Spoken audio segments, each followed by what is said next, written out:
Welcome again to this second class in the Raja Yoga series that we'll be doing. Last week, as you remember, we spoke about the history and the paths of yoga, and I invited a few of you to write me email if you had questions, and I hope those of you who did write to me received my replies. I tried to reply to all of you. If you didn't, please try again. This evening we're going to move on and address a little bit more now in depth. As you remember, last week we spoke about Raja Yoga. Now, another name for Raja Yoga that sometimes it's known by is Ashtanga Yoga. It's associated with sage Patanjali. And this Patanjali is quite well known for his yoga aphorisms. And if you're interested in further depth, I recommend this particular book particularly. In these yoga aphorisms, what Patanjali does is he breaks down yoga into 8 basic steps. Now, of course, his aphorisms include much more than simply these 8 steps of yoga, but within them, he defines the pathway by which we attain that which all of us are seeking, that union with God. Now, it's not to be thought of as sectarian, as if you practice this particular path, you'll find union with God that might be different from some other path or some other religion. What Patanjali is describing is something that is universal to all souls, because all of us are built as human beings in a certain way. We all experience love, we all experience kindness, we all experience compassion, we enjoy. All of these are universal principles that no matter what your culture, no matter what your religion, you are going to experience these, and certain states of consciousness are a result of certain behaviors. You might say, for example, to be expansive in our sympathies is naturally going to lead to joy. And this does not need to be restricted to any one culture or one group of people. This is a universal tradition or universal trait that everybody experiences. And so what Patanjali is addressing is the human condition. And as humans, in order to perfect ourselves, to be able to attain that which all of us, the goal of our existence is pointing us towards, there are certain prerequisites for us to live our life by, ways that we behave.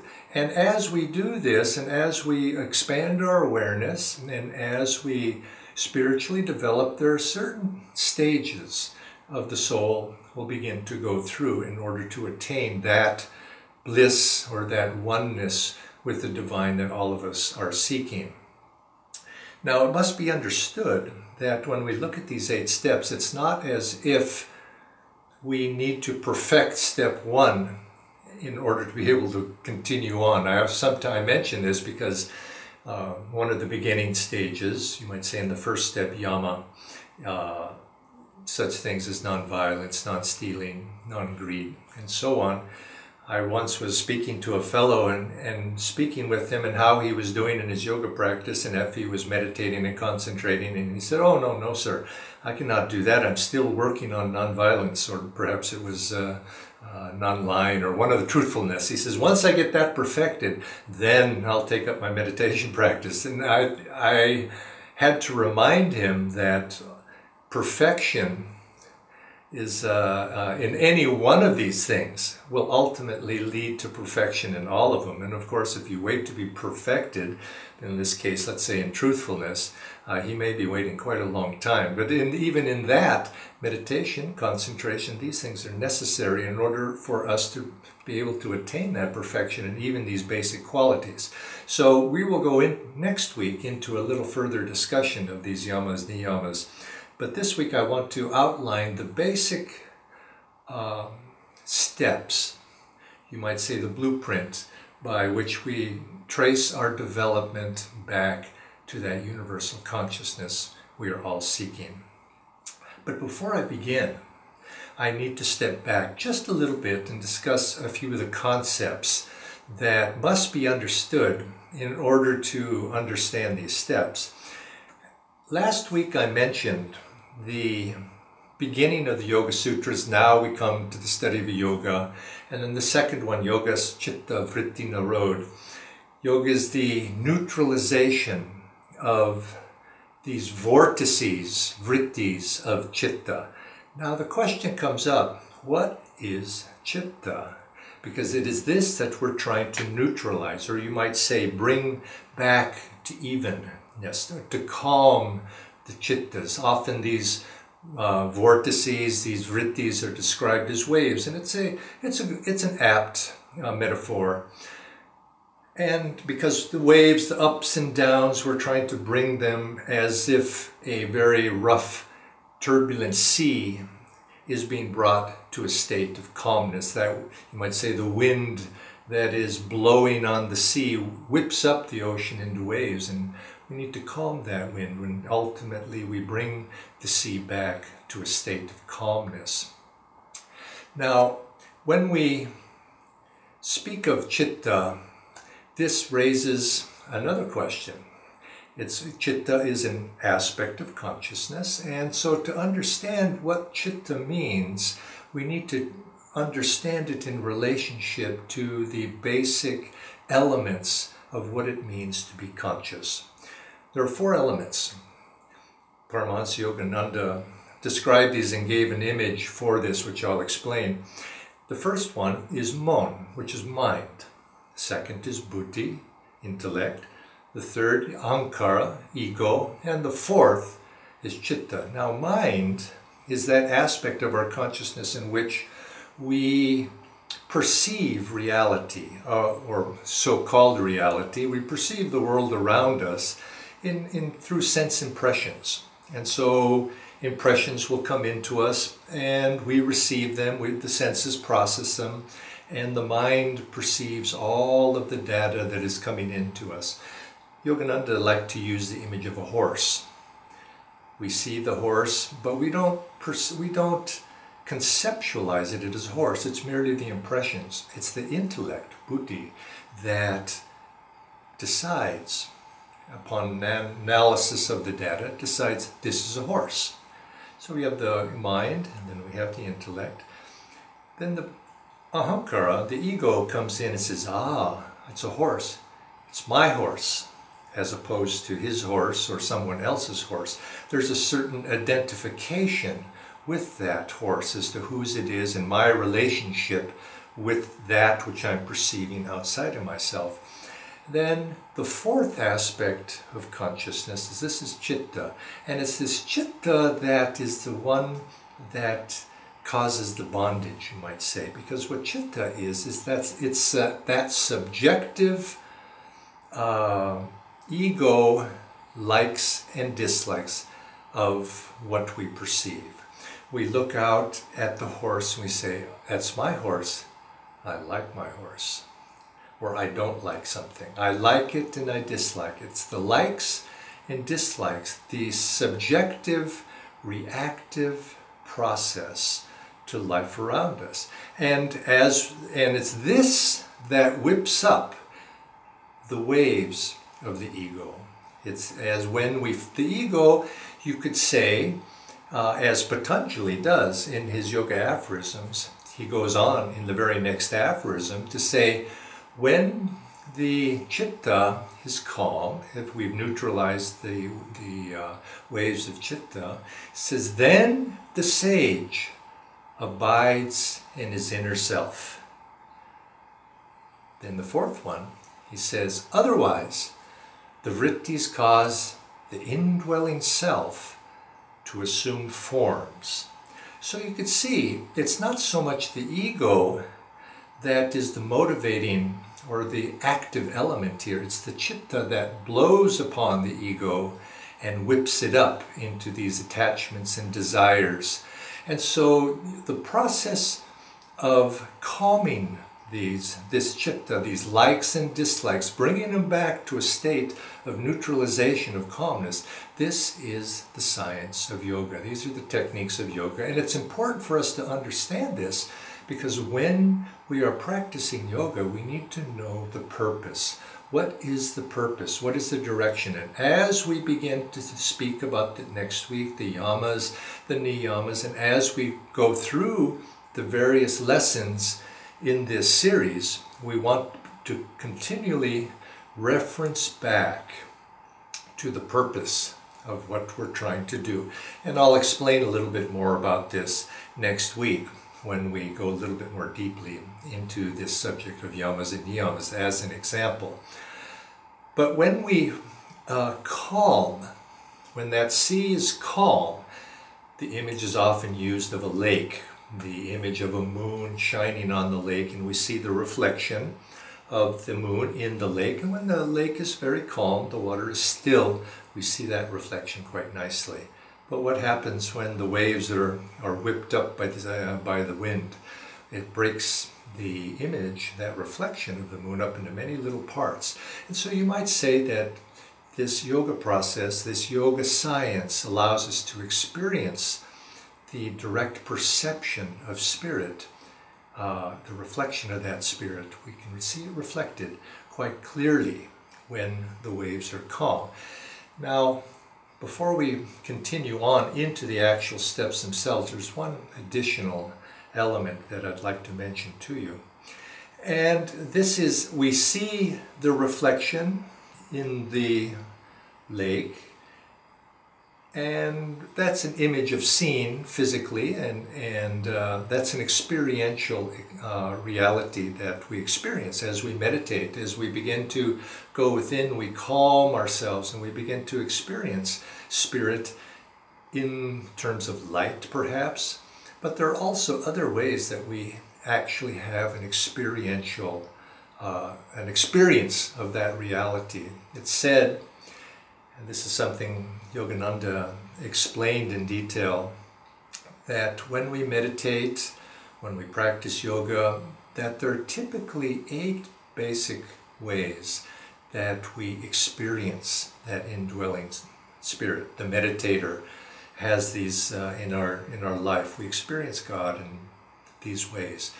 I mentioned light, but there's also sound. Light, the light to the spiritual eye we see here when we go deep into meditation. In the beginning was light, that is as many of the scriptures declare, but also in the beginning was the Word, as it says in the Bible.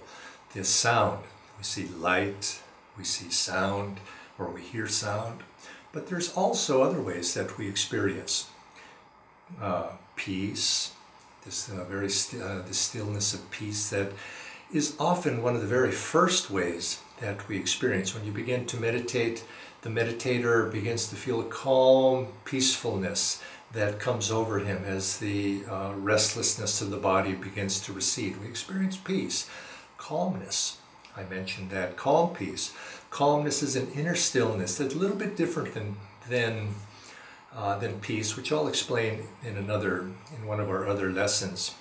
We also experience love.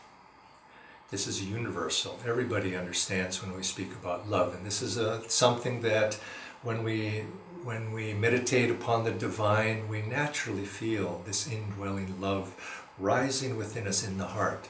We also experience the divine through wisdom, that intuitive perception of truth, what is, and that deep intuitive understanding. This is another aspect. We also experience it, the divine, in terms of power, of this sense of the infinite, omnipotent power of the divine. And finally, and this is something that also is a universal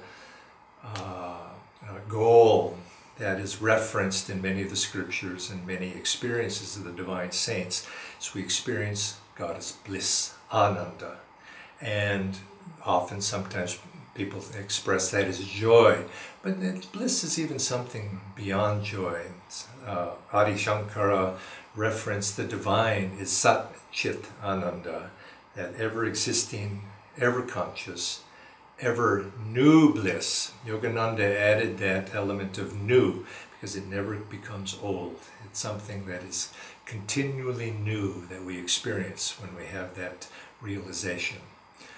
Now, Ashtanga Yoga, the path of Patanjali, the yoga aphorisms, the path of Raja Yoga, Ashtanga, 8 steps, 8 limb, as it's translated. Now, these 8 limbs begin, as I've mentioned previously, they begin with the 2 basic elements, Yama, Niyama. Now, the do's, you could say, and the don'ts of the spiritual path. They set the foundation.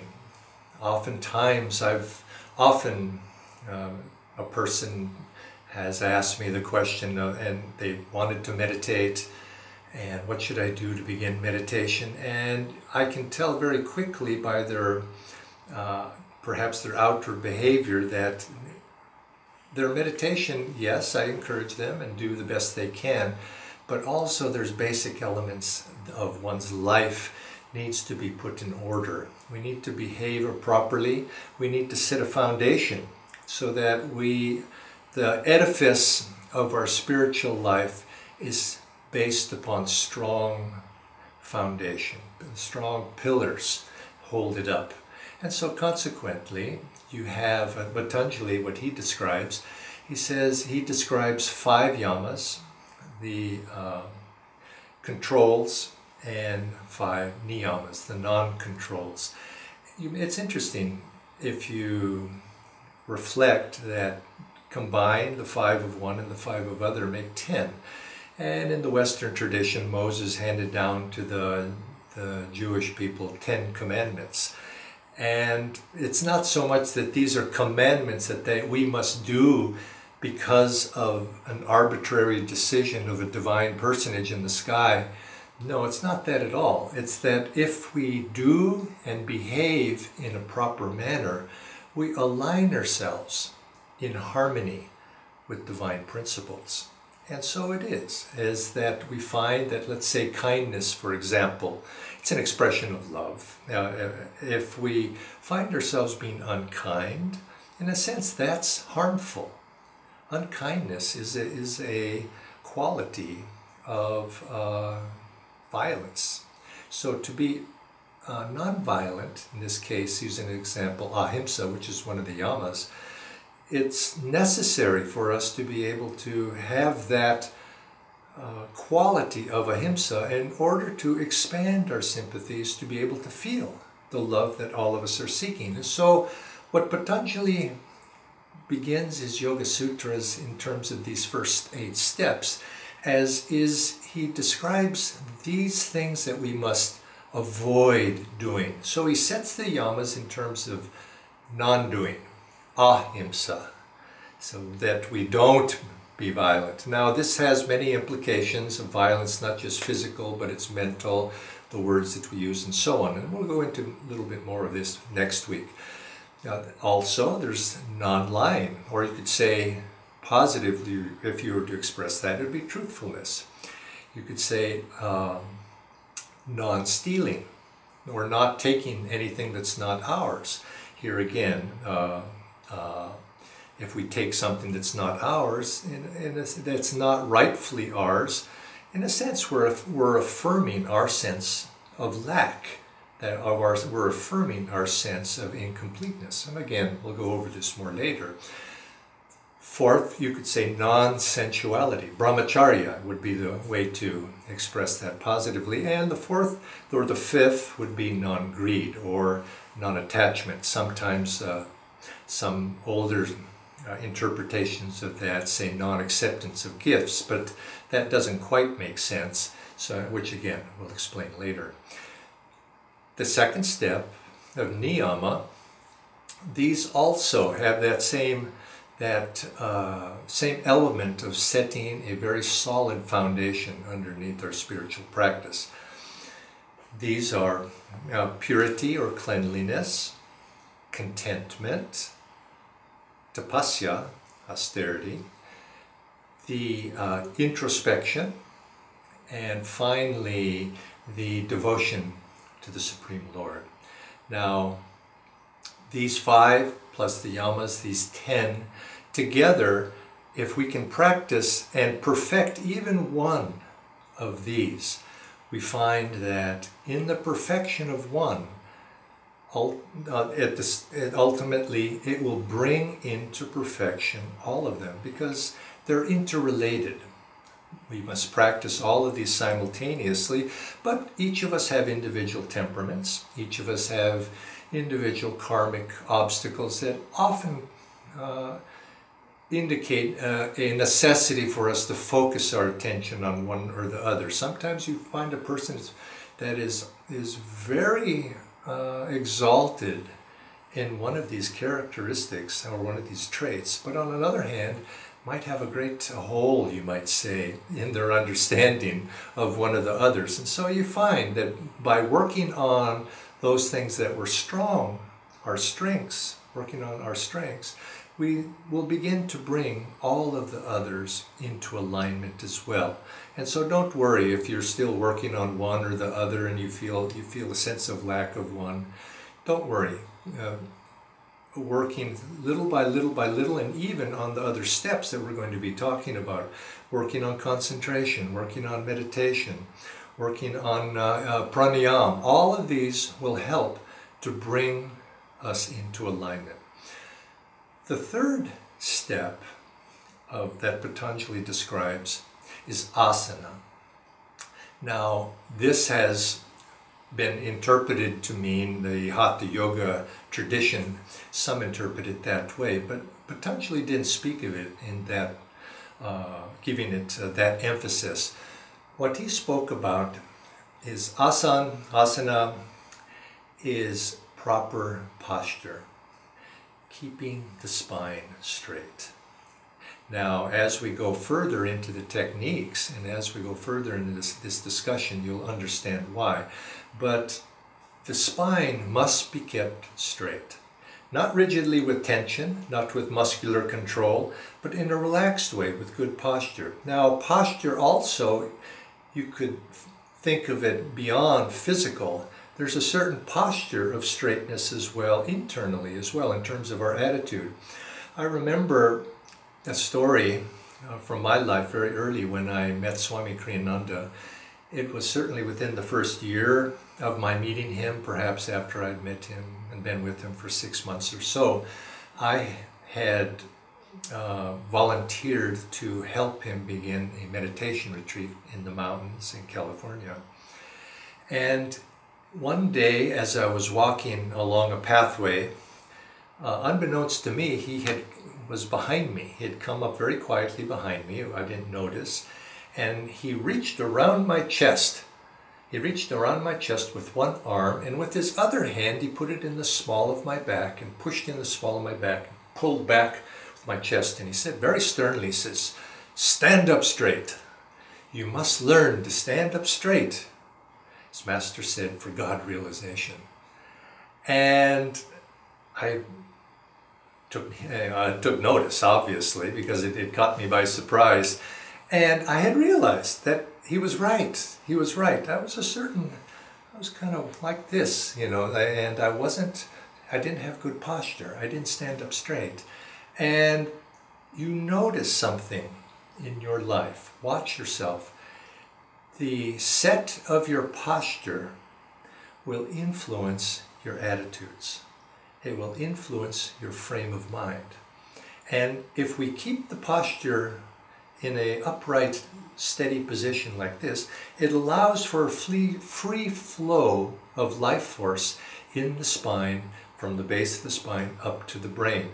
Yogananda said the spine is the highway of self-realization, and a bent spine is an obstacle to self-realization. We have to be able to keep that spine straight, because what we will be doing as we meditate is we'll be withdrawing life force from the senses back in a very physical, astrophysical way, back into the spine, and then raising that life force, that energy in the spine, away from the senses, into the spine, and up the spine to the brain.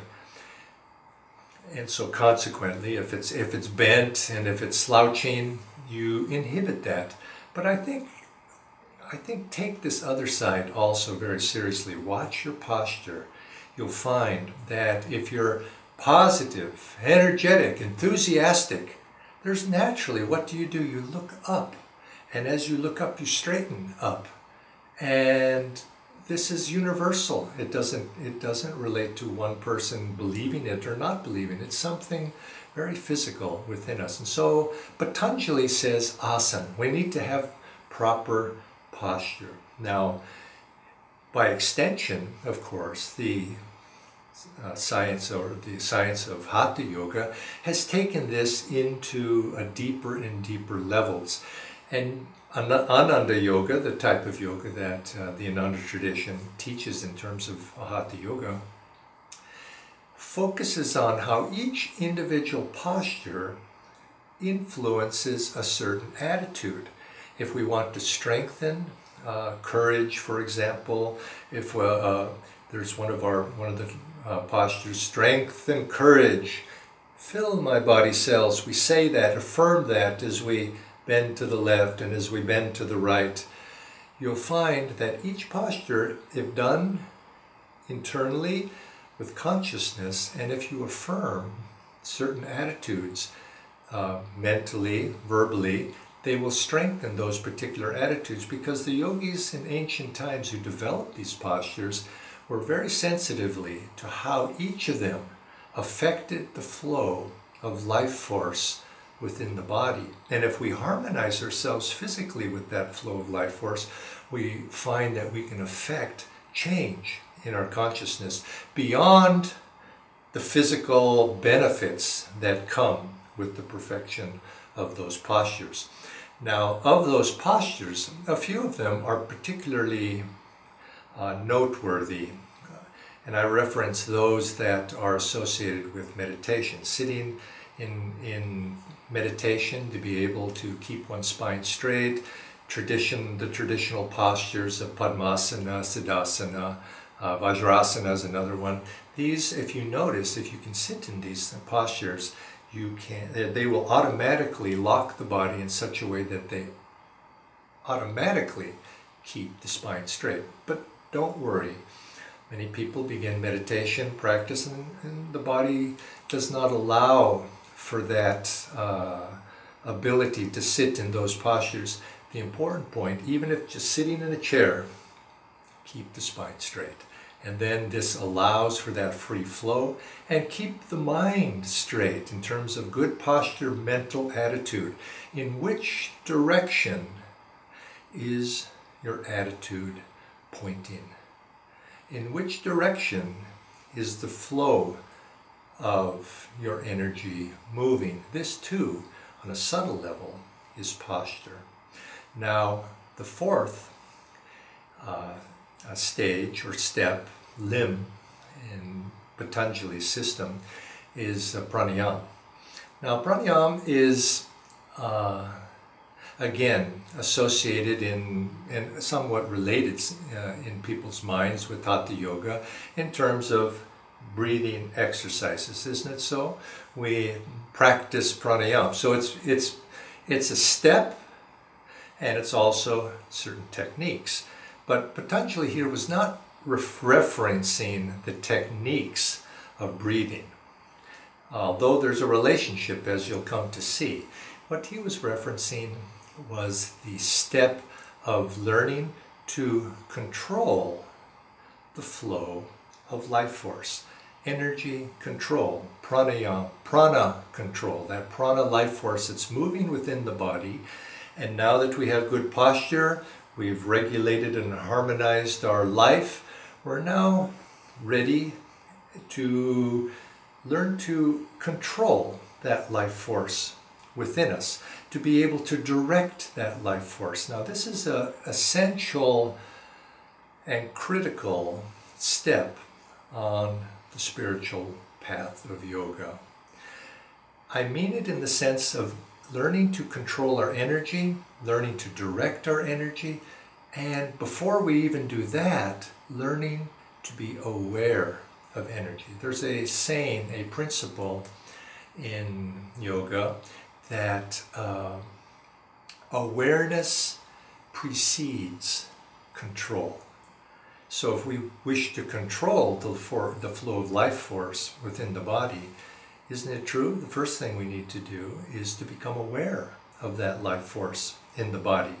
Now later in our lessons, we will have one class specifically addressing this topic of energy, life force, magnetism, and their relationship to the willpower within each of us. So I won't dwell on this now, but Pranayama is learning to control the life force within the body, to be able to become aware of that life force, to be able to direct that life force. Now there is a relationship though between life force, prana, and the breath. Now this of course also requires a much deeper explanation, which I'll be going into in more depth in a subsequent class, but just briefly let me mention that the breath is an expression of the flow of life force.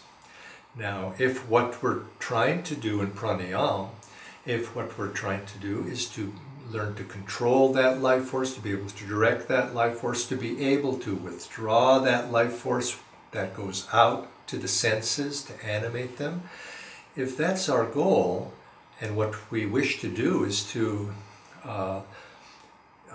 be able to become aware of that, how? How can we be aware of the life force within the body? It's a very subtle concept. Well, ancient times, the yogis of ancient times, the rishis, discovered that there is a relationship between life force and breath.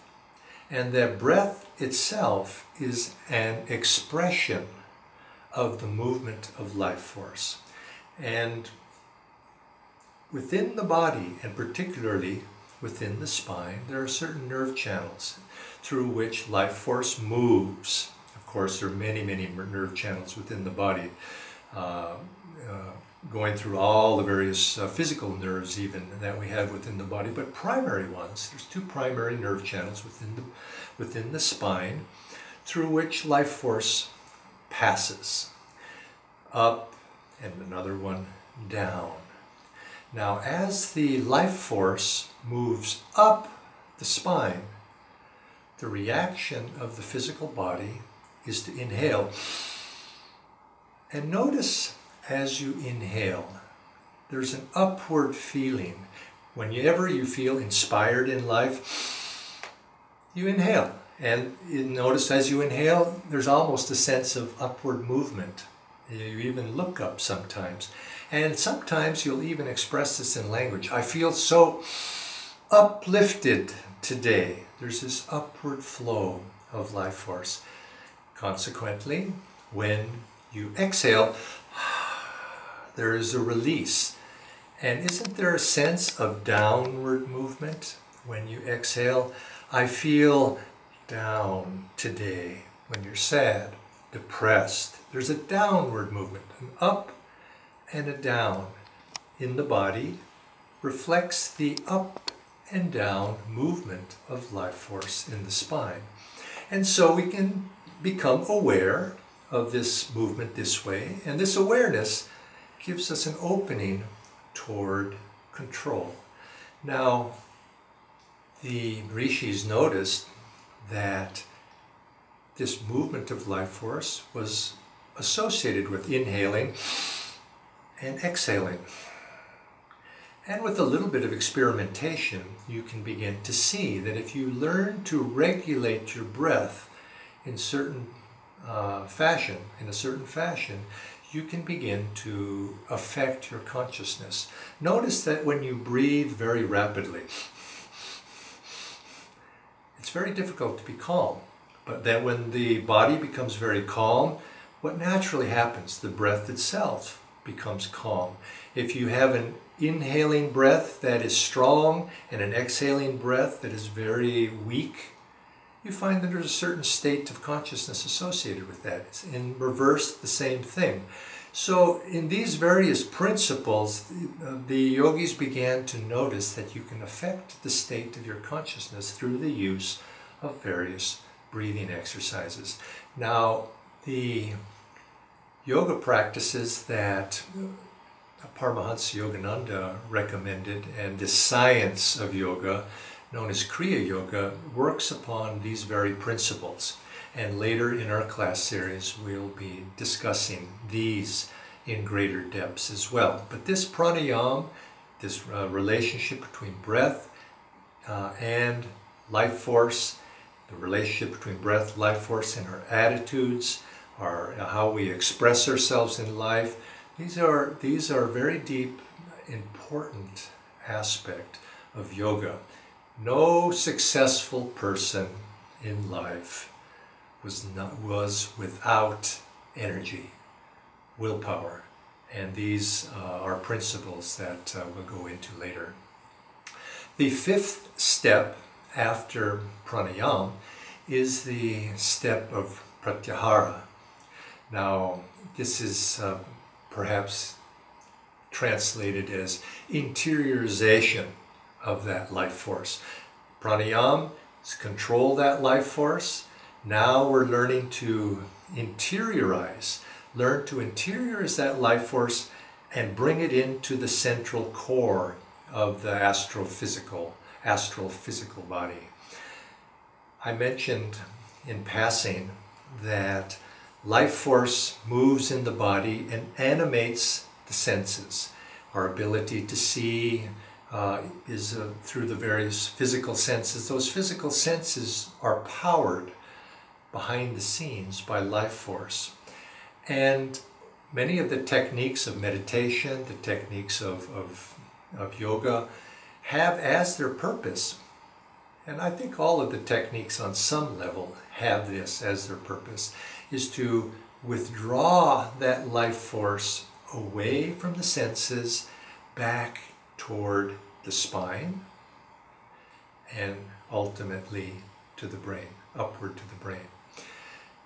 This interiorization process, this is the, you might say, the core step that those of you who meditate, those of you who practice Kriya Yoga, those of you who have tried to internalize and go more deeply within, away from the physical outward aspects of this life and expressions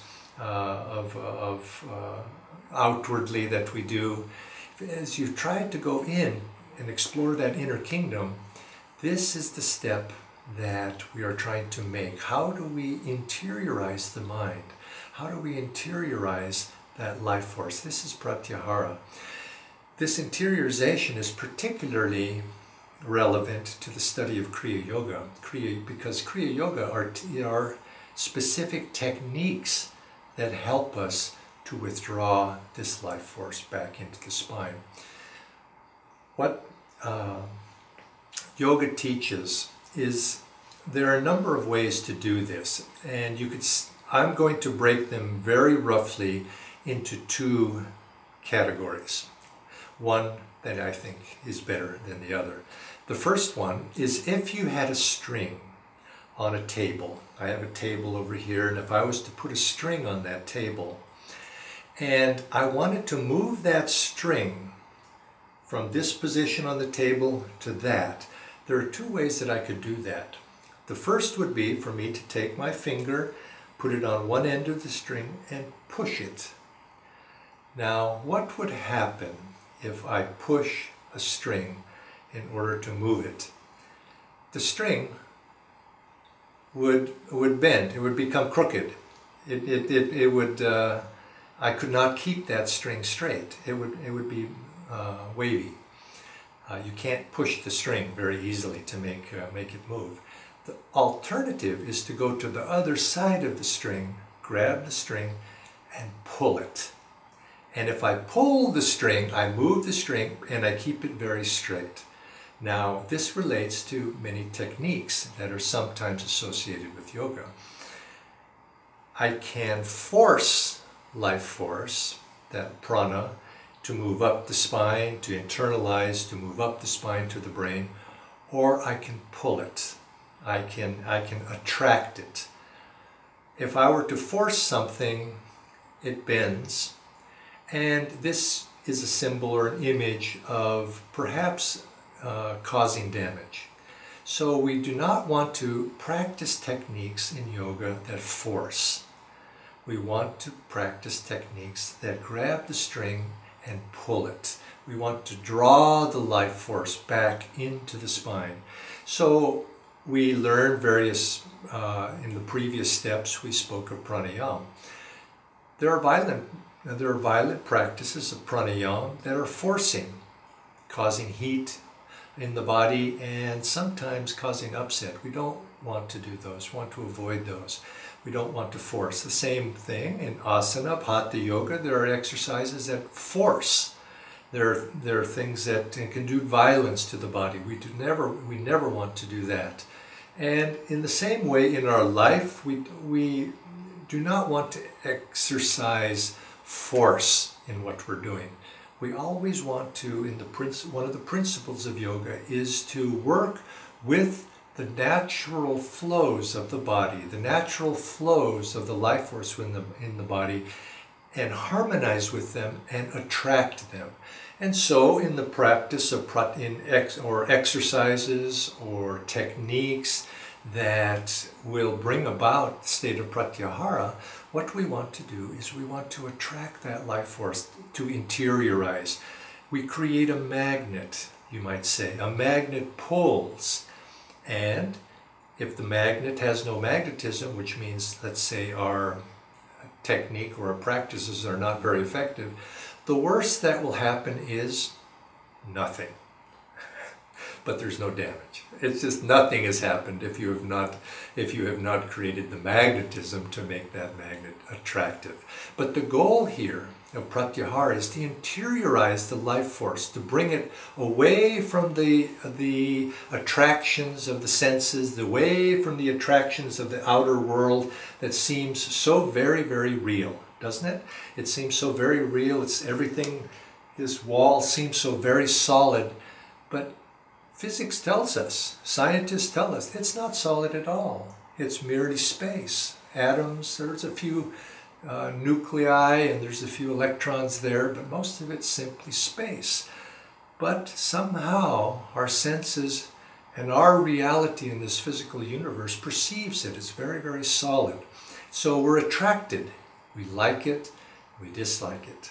We're attracted, our desires brought us out to engage in this world, to be able to see underneath that outer facade of this physical reality. We need to withdraw that life force away from the senses into the inner self, within that energy within the spine, and then up into the brain. And as we do this, we begin to develop an intuitive perception of the world around us. We begin to enter into what sages throughout the ages have described as that inner kingdom. Isn't this what the scriptures often reference? And this inner kingdom within ourselves as opposed to this outer world. This interiorization is learning to go within. Now how do we do that? We have to be able to turn off, as Yogananda liked the image, turn off or cut the telephone wires of the senses, unplug the sense telephones. And this is why we do many practices, we do techniques, we practice yoga, hatha yoga, and especially this is why we meditate. We learn to become aware of glimpses, to get glimpses of that inner kingdom, to calm the senses, calm the body, calm the mind, and that inner kingdom which we do not create, it is there already. That light of the spiritual eye, that sound of the Om that we read about, we do not create them.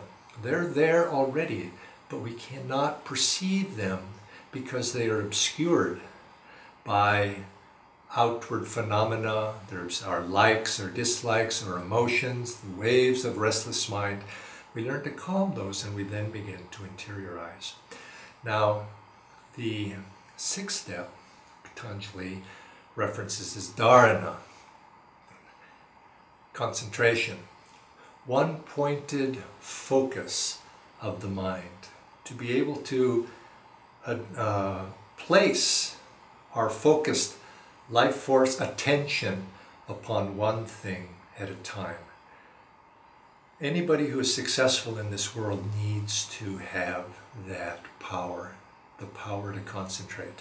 Now, we're speaking about it to address, to use that power of concentration toward one pointed focus of the attention upon one of those aspects I mentioned earlier, those 8 aspects of the divine, light, sound, power, bliss, so on, to be able to focus our attention on that. But until you have the power to bring your mind, your attention, your life force under control, to be able to bring it to a point, very difficult.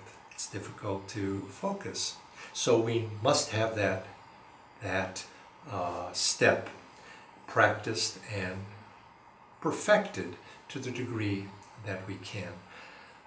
Once we are able to concentrate, then we can speak about dhyana. Dhyan is that meditative step that, with the power of concentration, we concentrate not upon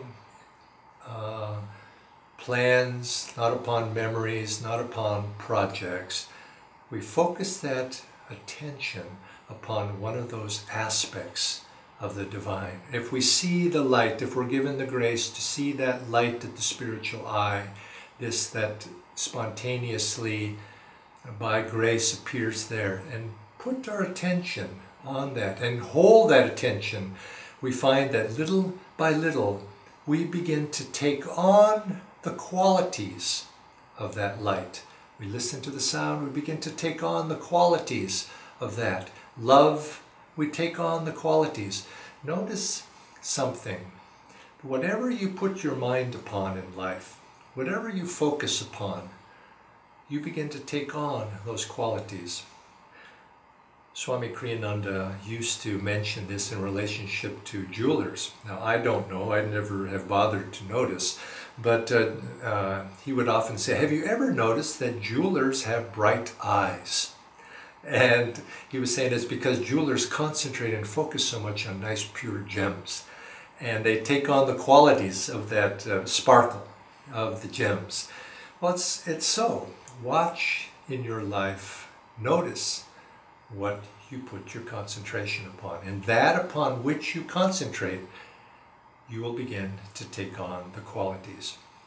If you like to read tabloid magazines about movie stars, Bollywood, well, that's the qualities you're going to be taking on. Who's mad at who's and all of the nonsense that goes on in that world. Whatever, I have to admit, as a young man, my heroes in life were sports personalities, and I'm sure many of you like the cricket stars and so on. As a boy, I was like that. In America, I idolized the various sportsmen, and in a sense, that can be good, because where you put your attention, you begin to take on those qualities. And so fortunately, I idolized those who had some noble qualities, and I began to imagine myself like them. And so it is that if think about the story of Mahabharata, Ekalavya, of course, idolized and made the murti of Drona, and became the great archer that he was. Well, that where we put our attention, we begin to take on those qualities. But for meditation, we want to direct our intention toward those aspects of the divine. And when we begin to slowly, we begin to take on those qualities, we become absorbed. You could say that dhyana, meditation, is the process of absorption, so that we begin to, everything else is forgotten, and we become absorbed in the object of our meditation. When that absorption is perfected, we attain that 8th step, the culmination of these steps, which is known as Samadhi. Samadhi bliss. This is what all of us are seeking. We are seeking bliss because bliss is our true nature. When we find that, when that Samadhi state comes, what this represents is a breaking of the grip of the ego. That sense of I am separate from everything else. We break that shell, you might say that bottle, that in which our ego floats in the larger sea of spirit itself. We break that bottle and to allow the little self to merge with the larger self. We expand that sense of self from littleness to infinity. Yogananda, in his poem Samadhi, would say, I, the little ego, or I, once he has attained that Samadhi state, I, the cosmic sea, watch the little ego floating in me. In other words, we have transcended our sense of identity from the little ego to the infinite. I and my Father are one. And this, it's not that the ego has disappeared. It's there, but it's no longer our identity. And this is what all of us are in our heart's deepest desire, are hoping to achieve, step by step along the way. But as I began, I want to emphasize that we need to practice to whatever degree we are able, each of these steps, even Samadhi, yes, even Samadhi, feel that bliss is within you. Imagine it. And to whatever spark of that you can feel, express it in your life. So maybe bliss might be a bit exalted for you to grasp, but think of it in terms of joy. If you meditate at night, meditate with joy. Don't meditate with the anticipation of receiving joy. Oh God, what all you're doing in that case is you're affirming, gee, Lord, I'm miserable now. May I have joy in the future. Give me joy. Now, yes, it's right to pray, but pray with joy. Pray with love. Pray with God. Yogananda once told one of his very advanced disciples, Mr. Black, he asked Mr. Black, he says, Oliver, do you pray? And Mr. Black said to Master, he says, well, Master, I like to think that I pray all the time. And what he said to Mr. Black, he said, yes, you do, but you pray to God. Pray in God. He is yours already. Feel that He is yours already. So even with bliss, feel that this bliss is yours already. All you need to do is to improve your knowing.